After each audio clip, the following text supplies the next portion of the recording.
CM Shivraj Singh Chauhan हमेशा की तरह एक बार फिर मिशन पर है। मिशन धार के कारम डैम को बचाने का है। मिशन डैम के आसपास बसे 18 गांव को बचाने का। मिशन आम आदमी की गृहस्थी बचाने का। मिशन आम आदमी की जान बचाने का। धार के इस डैम में रिसाव लगातार जारी है। यूं तो मुख्यमंत्री शुरू से ही इस आपदा की जानकारी लेते रहे हैं, लेकिन जब लगा कि हालात बिगड़ सकते हैं तो खुद ही मोर्चा संभाला और अपने गृह ग्राम जैत का दौरा कैंसिल कर कंट्रोल रूम में जा पहुंचे और कलेक्टर सहित बचाव कार्य में लगे अफसरों और कर्मचारियों का हौसला बढ़ाया, बल्कि प्रधानमंत्री को भी पूरे मामले की जानकारी दी। बांध से सीपेज के कारण जो परिस्थितियां पैदा हुई है उस पर कल से ही मैं नजर रखे हुए हूं। भोपाल से कंट्रोल रूम से सीएस और एसीएस दोनों, एसीएस जल संसाधन और एसीएस होम, निरंतर स्थिति पर नजर रखे हुए हैं। हमारा प्रयास है कि एक बाईपास चैनल बन जाए जिससे पानी बाईपास करके निकाला जा सके। एक तरफ सीएम शिवराज हैं जो मामले पर नजर बनाए हुए हैं, लगातार अधिकारियों से चर्चा कर रहे हैं। वहीं धार डैम में लीकेज के मामले में पीसीसी चीफ कमलनाथ ने जांच समिति बना दी है। आज वहाँ पर यह हालत है कि वहाँ पर 18 गांवों के लिए तत्काल खाली कराया जा रहा है। कभी भी बांध के लीकेज हो सकती है, पानी गांव में आ सकता है, तो उसके लिए कम से कम आदरणीय कमलनाथ जी ने देखा कि आखिर ऐसी क्या स्थिति बनी है वहाँ पर। तो 8 सदस्यीय लोगों की कमेटी बनाई गई है जिसमें वहाँ के सारे क्षेत्रीय विधायक और दूसरे बड़े नेता हैं। वो उसकी रिपोर्ट बना के आदरणीय कमलनाथ जी को देंगे कि वहाँ पर आखिर क्या परिस्थिति थी, घटिया निर्माण हुआ है या सरकार की कोई गलती है या बांध के रखरखाव में कमी है। उन सब बातों को लेकर एक जाँच कमेटी गठित की गई है। यूं तो शिवराज सिंह चौहान राजनीति के माहिर खिलाड़ी माने जाते हैं, लेकिन कई मौकों पर उनके अंदर का संवेदनशील इंसान उस राजनेता पर भी भारी नजर आता है। शायद यही वजह है कि बीजेपी की ओर से सबसे लंबे समय तक मुख्यमंत्री रहने का रिकॉर्ड शिवराज सिंह चौहान के नाम है और कांग्रेस के सामने भी चुनौती इसी छवि से टक्कर लेने की है। नमस्कार, मैं हूं शरद द्विवेदी और आज का हमारा मुद्दा है सियासत से सेवा तक।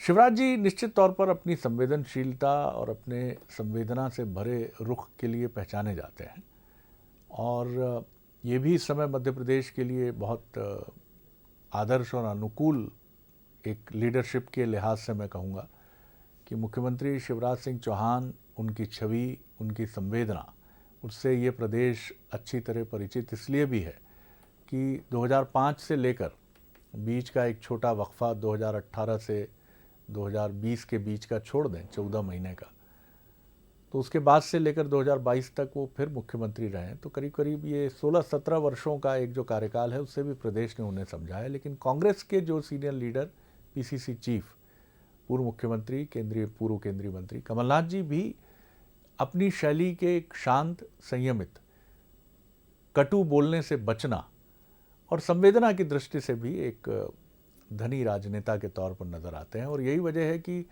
आप बीजेपी और कांग्रेस में तमाम जद्दोजहद देखेंगे, लेकिन इन दोनों नेताओं की एक दूसरे के प्रति कोई आप कटु या बहुत ही ऐसी टिप्पणियां जिनको मैं ये कहूं कि वो बहुत ही राजनीति के लिहाज से बड़ी निर्मम और भयानक है, ऐसी टिप्पणियां आपकी ना शिवराज जी को कमलनाथ जी के लिहाज से मिलेंगी, ना कमलनाथ जी की शिवराज जी के लिहाज से मिलेंगी।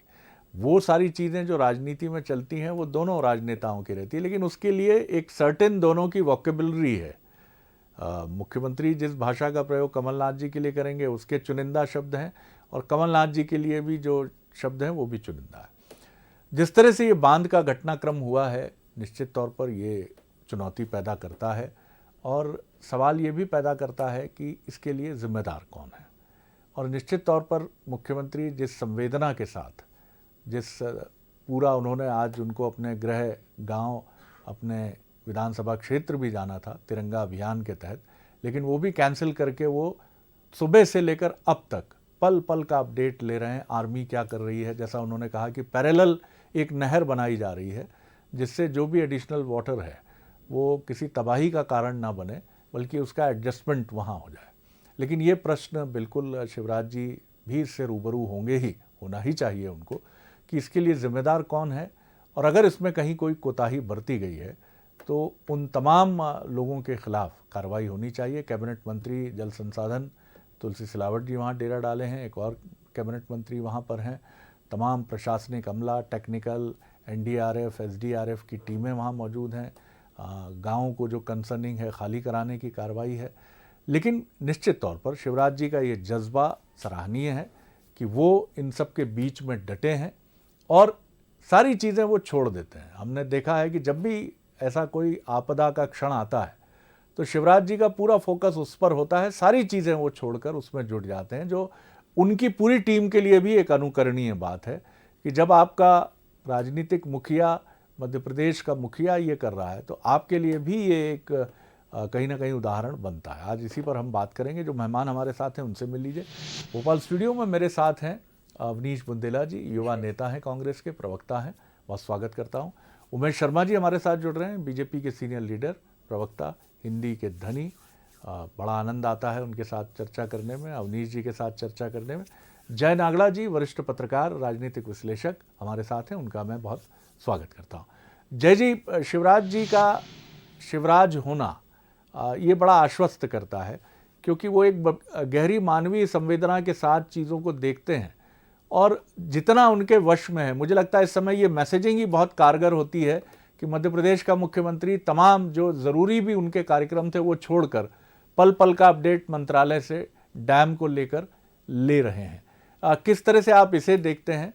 और निश्चित तौर पर जो प्रश्न हैं उनसे भी मुख्यमंत्री रूबरू होंगे ही। एक्शन और जवाबदेहों की जिम्मेदारी इसमें तय करना वो भी एक बहुत अहम प्रक्रिया होगी। आप किस तरह देखते हैं? जी जी, ये निश्चित रूप से एक बहुत अच्छे संकेत हैं, अच्छे बात है कि मुख्यमंत्री जी एक संवेदनशील होकर के इस पूरे मामले को देख रहे हैं। यदि इस बांध की यदि हम किसी आशंका का यदि कल्पना करें तो आप मोरवी का बांध एक बार टूटा था और उसने जो तबाही मचाई थी वो मंजर यदि आप कल्पना करें तो भीषण। अब ये एक संकेत आपको पहले मिल गए तो इसमें अच्छी बात है कि हम पहले एहतियात के बतौर कैसे गांव खाली कर सकते हैं, गांव को सुरक्षित कर सकते हैं, संपत्ति को सुरक्षित कर सकते हैं, खेतों को सुरक्षित कर सकते हैं। और यह सब तभी संभव है जैसे कि जो प्रदेश का मुखिया, देखिए तकनीकी तौर पे ये सारे काम इंजीनियर या वहां पर लोग बैठे हुए वो करेंगे, लेकिन बड़े जो मुखिया का रोल होता है वो पेपर वेट की तरह होता है। यदि मुख्यमंत्री यदि पता है कि कंट्रोल रूम पर चीजें वॉच कर रहे हैं तो निश्चित रूप से पूरी मशीनरी पर इसका असर होता है। फिर वहां पर सब अलर्ट रहते हैं, अलर्ट मोड में रहते हैं और इसका असर निश्चित रूप से पड़ेगा। अब ये यदि इसको कैनाल बना करके इसको बाईपास कर लेते हैं तो ये निश्चित रूप से अच्छी बात होगी। दूसरी बात जो है वो भ्रष्टाचार की जो बात आती है, इसमें तकनीकी कमी की बात आती है। निश्चित रूप से दोनों पहलू महत्वपूर्ण है, लेकिन पहला काम यही है कि कैसे लोगों को सुरक्षित किया जाए, गांव और संपत्ति को, और उसके बाद आती है बात कि इसके लिए जिम्मेदार कौन है, तो ताकि भविष्य में इस तरह की बांध निर्माण या ऐसे निर्माणों की लेकर के जिनसे लोगों के लिए तकलीफ पैदा हो सकती है, आपदा निर्मित हो सकती है, उस पर गंभीर होने की जरूरत है। बिल्कुल आपने ठीक कहा जय जी। अभी पहली प्राथमिकता जान बचाना है और इसके बाद जब ये सारी प्रक्रिया अच्छे से, और मुझे लग रहा है हम बहुत तेज़ी से उसकी तरफ बढ़ रहे हैं और बहुत अच्छी बात है, आपने बहुत अच्छी बात कही कि समय रहते जो इंडिकेशन हमें मिले हमने उसको बहुत बड़े स्वरूप में देखा और तमाम वो व्यवस्था करने की कोशिश की जो इस आपदा को, बड़ी आपदा बदलने से हम इसको रोक सकें। अवनीश जी देखिए, अगर अभी से मुख्यमंत्री जी अगर प्रयास कर रहे हैं, सही बात है, जान माल की सुरक्षा सबसे पहले होनी चाहिए, मैं ये बात स्वीकार करता हूँ, अच्छी बात है। लेकिन शरद जी, सवाल ये उठता है कि अब ये कौन सा ट्रेंड चल रहा है कि अब जो भी बांध बनते हैं या ब्रिज बनते हैं उनकी कोई उम्र का कुछ तो होगा, क्योंकि आप देखें जो पूर्व में 1952 के जो बांध बने थे, भाखड़ा नंगल बांध आज भी खड़ा है, सरदार सरोवर बांध, चाहे इंदिरा सागर बांध, टेहरी बांध, कितने सारे बांध हैं शरद जी, इनको मतलब समझ इनकी आयु लगभग 60-70 साल हो चुकी है, मतलब वो भी आप एक कंस्ट्रक्शन की क्वालिटी देखें तो। और आज जो बांध बन शरद जी, ये पहला मौका नहीं है। शिवराज सरकार में जितने भी बांध बनते हैं या पुल बनते हैं शरद जी, आश्चर्य इस बात का है कि या तो बनते बनते ढह जाते हैं या उनकी आयु मुश्किल से 7-8 साल होती है। आपने और ये बांध तो भी बनकर तैयार भी नहीं हुआ सर, मतलब इसको तो कंप्लीट होना था, पहली बार ये भराव झेल रहा था और ये लीकेज होने लगा। इससे साफ जाहिर होता है कि कहीं ना कहीं शरद जी ये जो गुणवत्ता है, गुणवत्ता के साथ जबरदस्त समझौता हो रहा है और भ्रष्टाचार तो है ही है। आप एक बात देखें शरद जी, पहले मतलब मुझे भी याद है कि जब मैं छोटा था तो जैसे एक माता टीला बांध है ललितपुर के आसपास और एक राजघाट बांध है, तो मैं अपने पिताजी से पूछता था कि पापा ये बांध कब बना, तो माता टीला के बारे में कहते थे पिताजी कि बेटा जब से मैं भी इसको ऐसा ही देख रहा हूँ, मतलब और आज भी वो ऐसा ही है। आज अगर मेरा बेटा भी मुझसे पूछेगा मैं भी यही कहूँगा बेटा आज मैं उसको ऐसे ही देख रहा हूँ। तो सर ये एक विश्वास होता है। अब कल को जो बांध बनेंगे ना सर, आसपास जो गांव वालों की आप जो जमीन देखिए, जब भी बांध बनते हैं आपको जमीन अधिग्रहित करना, सड़कें बनती जमीन अधिग्रहित करना होती हैं, तो सर आगे उन लोगों का विश्वास खत्म हो जाएगा। वो कहेंगे कि आप बांध बना देंगे, अच्छी बात है, आप जमीन का हमें मुआवजा दे देंगे, लेकिन वो खतरा कौन बर्दाश्त करेगा। आज वो 18 गाँव का ठीक है आप रेस्क्यू करने का प्रयास करें, अच्छी बात है और करना भी चाहिए क्योंकि उसके लिए जनता ने आपको बिठाया है। लेकिन सबसे पहला सवाल ये उठता है कि भ्रष्टाचार का मतलब इतना बड़ा मॉडल मध्य प्रदेश, मुझे लगता है सर इससे ज्यादा भ्रष्टाचार कहीं, अभी आपको याद होगा 2021 में जो बाढ़ आई थी दतिया में, उमाशंकर नरोत्तम मिश्रा जी के गृह जिले में, उनके विधानसभा क्षेत्र में पुल बह गए थे, मतलब 6-7 साल में पुल बह गए थे, करोड़ों की लागत के पुल बह गए थे। और अभी इस बारिश में देखा सर जी कई सारे मैं लौटूंगा आपकी तरफ दूसरे दौर में, कुछ समाधान भी आपसे चाहूँगा क्योंकि हम ऐसा महसूस करते हैं कि भ्रष्टाचार एक अच्छा नहीं लगता कहते हुए, लेकिन एक निरपेक्ष प्रणाली है इस देश में जिसका संबंध एक तंत्र से है निश्चित तौर पर, क्योंकि मुझे लगता है सबसे ज़्यादा जवाबदेही राजनेताओं की होती है, इसलिए कई बार या अक्सर जो गर्दन है वो उनकी फंसती है क्योंकि सबसे आसान टारगेट भी वो होते हैं और सबसे विश्वसनीय भी ये मान लिया जाता है कि भ्रष्टाचार यहीं से शुरू हुआ होगा, जबकि ये एक तंत्र है। और मुझे लगता है कि तमाम सरकारें जो इसके लिए हैं, अभी हमने पश्चिम बंगाल में भी जो नज़ारा देखा उसको भी आप ये कह के नहीं फ्री हो सकते कि ये तृणमूल के समय बहुत चरम पर पहुंच चुका है। भ्रष्टाचार कब चरम पर नहीं था, कब चरम तक पहुंचा, इस पर हरिशंकर परसाई से अच्छी रोशनी कोई नहीं डाल सकता। बहरहाल उमेश जी इस पर ज़रूर कुछ बेहतर प्रकाश डाल पाएंगे, उनसे भी टिप्पणी इस पर चाहूँगा, लेकिन पहले ओवरऑल पूरे मामले पर बीजेपी के एक सीनियर लीडर के नाते उनकी टिप्पणी। जी उमेश जी। जी जी शरद जी, ये सत्य है कि स्थिति तनावपूर्ण है, परंतु ये भी सत्य है कि नियंत्रण में है। ये शब्द सुनने में भले ही शासकीय लगता है पर वास्तविकता इस समय डैम की वही है। मैं जिस समय अभी आपकी चैनल पर जुड़ रहा था उसके क्षण भर पहले मैंने तुलसी सिलावट जी से बात करी है, वो वहां पर कैंप किए हुए हैं। मैंने अभी के वहां के हालात के बारे में उनसे 4-5 बिंदुओं में समझने का प्रयास करा है और जितनी जानकारी लगातार आपका चैनल अपडेट दे रहा है लगभग वही सारी जानकारियां मुझे उनसे प्राप्त हुई है। वहां पर रेस्क्यू करा गया है, 18 गांव को खाली करवाया गया है, धार जिले के 12 गांव है, खरगोन के 6 गांवों को खाली करवाया गया है और प्राथमिकता इस बात की करिए कि जिनको रेस्क्यू करा है उनको कोई असुविधा नहीं होना चाहिए। इस समय उनको एक बिछोह का दर्द है, इस समय उनकी वेदना और उनकी पीड़ा ये है कि वो अपने घरों को छोड़कर गए हैं। और आप मुख्यमंत्री की संवेदनशीलता देखिए कि मुख्यमंत्री जी ने केवल ये नहीं कहा कि नागरिकों का रेस्क्यू करा जाए, जितना पशुधन वहां पर था पशुधन को भी सुरक्षित निकालने का काम करा गया है। जो आवश्यक संसाधन इस समय लग सकते थे वो सारे करे गए हैं।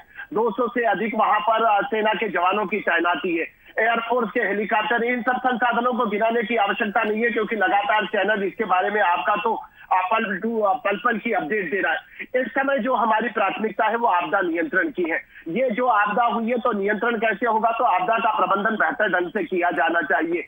जो प्रथम दृष्टया उपाय विशेषज्ञों ने दिए हैं, डॉक्टर गोयल से जो बात हुई है, जो रुड़की के प्रोफेसर है, जो विशेषज्ञ इस मामले के, लगातार मुख्यमंत्री जी उनसे संपर्क स्थापित करे हुए हैं। प्रधानमंत्री माननीय नरेंद्र मोदी जी से मुख्यमंत्री जी का संवाद निरंतर जारी है और भी जो हमारी केंद्र की इकाइयां हैं उनके साथ संवाद जारी है।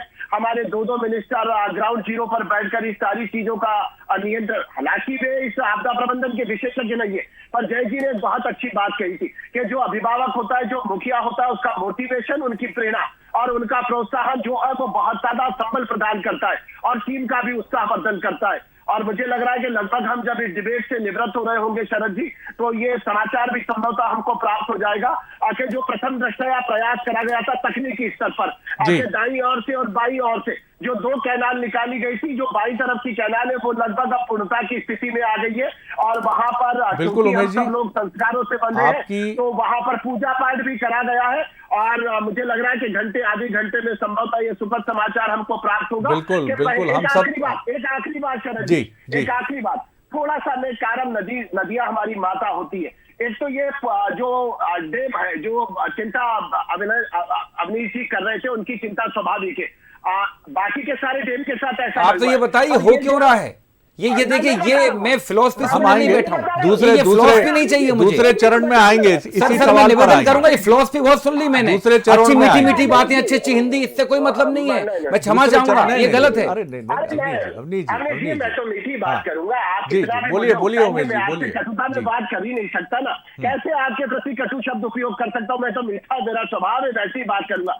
कारम नदी का स्वभाव समझ लीजिए शरद जी, अभी ये जो डैम का प्रथम स्तर तैयार हुआ जिसमें 174 करोड़ की लागत लगी है, ये प्रथम चरण का सोपान जो था वो कच्ची मट्टी के लेपन से था, अभी उसका कंक्रीट करके कंप्लीट नहीं हुआ था। और कारम नदी का स्वभाव क्या है, कारम नदी के अंदर गोल पत्थर पाए जाते हैं, कारम नदी के अंदर वहां का जो पत्थर निकलता है बोल्डर है, बोल्डर जो नींव डालने के काम आता है। मैं आपको भी अवगत करा दूं, ये पत्थरों के टकराव के कारण भी ये दुर्भाग्यपूर्ण स्थिति हमारे साथी जुड़े हैं वहीं मौके से, उमेश जी मौके से जुड़े हैं, आप ही की बात को वो और वजन देंगे। हमारे साथी पीयूष पारे वहां डटे हैं मोर्चे पर। आपने उमेश जी की भी बात सुनी पीयूष, और हम सब वो खबर सुनने के लिए बहुत व्यग्र हैं कि जो कैनाल बनाई जा रही हैं 2, उसमें राइट साइड की जो कैनाल है उमेश जी जिसके बारे में कह रहे थे, क्या वो संपूर्णता की तरफ है और क्या जल्दी ये खबर हमें मिल सकती है कि स्थिति लगभग नियंत्रण में है और अब किसी बांध के फूटने की आशंका या इसके पानी के अनियंत्रित होने की आशंका काफ़ी कम है? पीयूष, अपडेट बताइए अभी का। जी जी जी। देखिए बिल्कुल, जिस तरीके से शरद जी आपने जिक्र कहा है कि स्थिति तो नियंत्रण में है पूरी तरीके से, और जिस तरीके से जो यहाँ पर प्लानिंग की गई थी वो काफ़ी हद तक कारगर साबित हो रही है। कैनाल बना दी गई है और एक तरफ की जो कैनाल है उससे धीरे धीरे पानी का प्रवाह भी शुरू हो चुका है, तो ये कहा जा सकता है कि जो बांध के टूटने की स्थिति है वो फिलहाल यहाँ पर कहीं भी नजर नहीं आ रही। दूसरी तरफ दूसरे हिस्से पर जो हम लोग अगर लेफ्ट साइड की बात करें तो वहाँ पर भी कैनाल जो है वो उसको बनाने का काम लगातार चल रहा है, क्योंकि वहाँ पर बड़े पत्थर हैं, स्थितियाँ काफ़ी चुनौतीपूर्ण हैं। और ना सिर्फ मध्य प्रदेश की टेक्निकल टीम, मैं ये कहूँगा कि राजधानी दिल्ली से जो तमाम टेक्निकल एक्सपर्ट्स आए हैं, आर्मी के तमाम ऑफिसर्स हैं जो एक्सपर्ट्स हैं, वो भी लगातार कोशिश कर रहे हैं कि ये कैनाल भी धीरे धीरे इसका भी जो प्लानिंग है वो सफल हो। और कुछ ही देर का इंतजार है, जिस तरीके से थोड़ी देर पहले खुद दोनों ही मंत्रियों से हमारी चर्चा हुई है, कैबिनेट मंत्री तुलसी सिलावट और राजवर्धन सिंह दत्तीगांव, उनका कहना है कि जो प्लानिंग की गई है वो काफ़ी हद तक यहाँ पर सफल होती हुई नजर आ रही है। एक्सपर्ट्स भी यही कह रहे हैं शरद जी की जो कोशिश की जा रही है कि धीरे धीरे नदी का जो जल स्तर बढ़ा है उसे धीरे धीरे आगे यहाँ पर प्रवाह किया जाए, जिससे कोई अप्रिय स्थिति ना बने, उसकी कोशिश भी यहाँ पर साफ तौर पर कहीं न कहीं रंग लाती हुई नजर आ रही है। लेकिन नजरें हैं, तकनीकी यहाँ पर टीम जुटी हुई है, उन पर पूरी तरीके से निगाहें यहाँ पर लगी हुई है। दूसरी तरफ जिन 18 गाँव का लगातार जिक्र हो रहा है उन्हें पूरी तरीके से खाली करवा लिया गया है, वहाँ पर ताले भी डल चुके हैं, तस्वीरें भी लगातार हमारे कैमरों ने यहाँ पर दिखाई है, तो ये एक राहत भरी खबर है। लेकिन कुछ लोग हैं जो कहीं न कहीं आशा भरी निगाहों से पहाड़ी के एक हिस्से पर भी नजर आए हैं, वो तस्वीरें हम दिखाएंगे। उम्मीद वे भी कर रहे हैं कि जो घर है उनका पूरी तरीके से सुरक्षित रहे।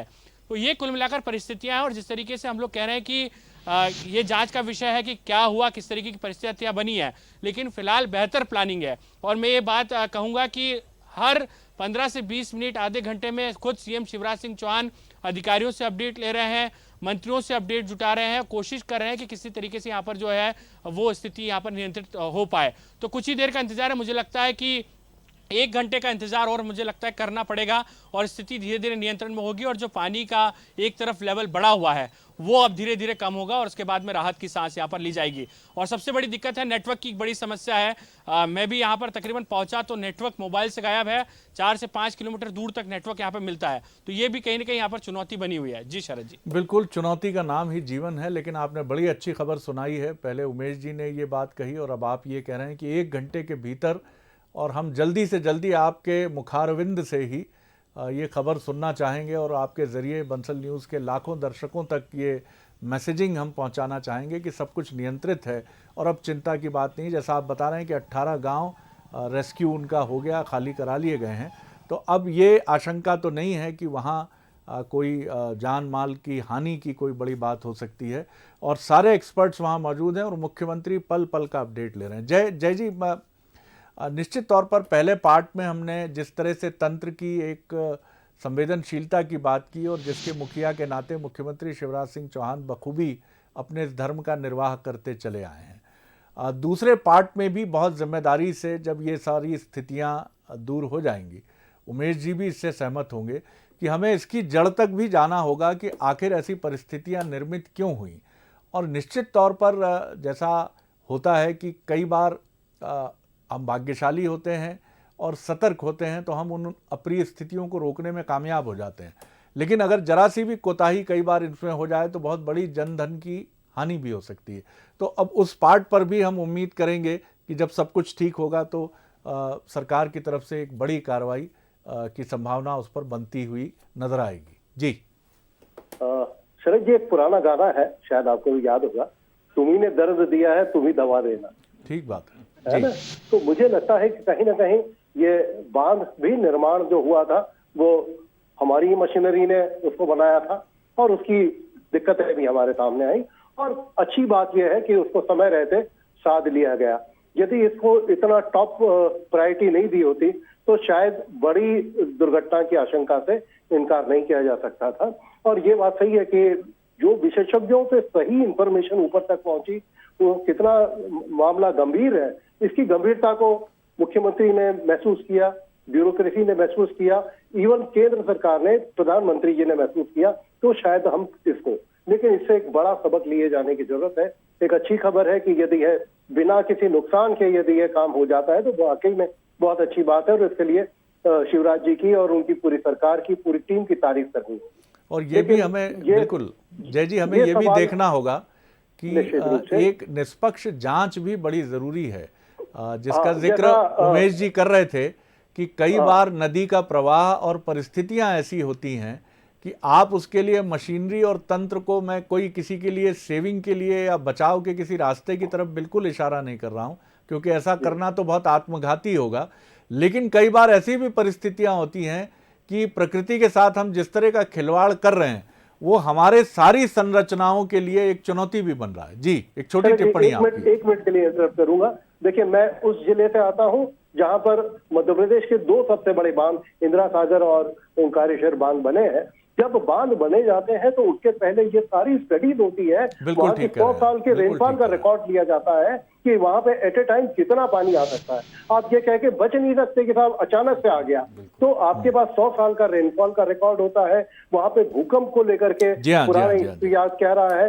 ये सारी स्टडीज होने के बाद ही कोई चीज जमीन पे लाई जाती है ताकि ये कितना आपदाओं को, कितना प्राकृतिक इसको रोक सके, सहन करने की इसमें क्षमता होनी चाहिए उतना। और जैसा कि अवनीश जी ने बात कही, मैं सहमत हूं उस बात से कि बीच में जो कुछ सड़क बह गई हैं, पुल बह गए हैं, ये बहुत अच्छे संकेत नहीं है। मुझे लगता है कि कहीं ना कहीं जो सार्वजनिक कार्य हैं उनकी गुणवत्ता के साथ में कोई समझौता नहीं हो, चाहे सरकारें कोई हो। मुझे लगता है इस पर ध्यान दिए जाने की इसको हमें एक मजबूत सिस्टम के तौर पर देखना होगा। जी अवनीश जी, 30 सेकंड है आपके पास, 30 सेकंड उमेश जी के पास। जी, बाईपास नहर बनाने से खतरा कम होगा, अच्छी बात है, उसको और अच्छे से करना चाहिए। बाईपास करने से हार्ट अटैक की संभावना भी कम हो जाती, पहली बात। सर जी, बहुत अच्छी बात कहूंगा संक्षेप सर कि ये जो जिस तरह से सड़कें खराब हो रही, आप लॉजिक देखें सर कि 40% बिलो टेंडर पास हो रहे हैं। सरकार को इस पर एक नीति बनाना चाहिए कि 10% से नीचे या 5% से नीचे कोई टेंडर पास नहीं होंगे। याद करें सर जी, 80 और 70 के दशक में बिलो अबाउ टेंडर हुआ करते थे। मतलब 5% अबाउ, 6% अबाउ, और आज की तारीख में बिलो टेंडर जा रहे हैं। शरद जी, इससे साबित भ्रष्टाचार तो वहीं हो जाता है। मुझे लगता है इसके ऊपर एक ठोस नीति बननी चाहिए केंद्र सरकार को। एक सुझाव भी है आपके मित्र का कि एक कमेटी बननी चाहिए जो टेक्निकल पैरामीटर्स का बड़ा स्क्रूटनाइज करे उनको और बहुत मजबूती से सुझाव दे। 30 सेकंड में सर जी। नहीं, गुण दोष के आधार पे अच्छे सुझाव का तो हम सदैव स्वागत करते हैं और उनको आत्मसात भी करते हैं और अच्छे सुझाव के दिशा में निर्णायक कदम भी उठाते हैं। शरद जी, एक केवल 10 सेकंड में मैं समाप्त कर देता हूं।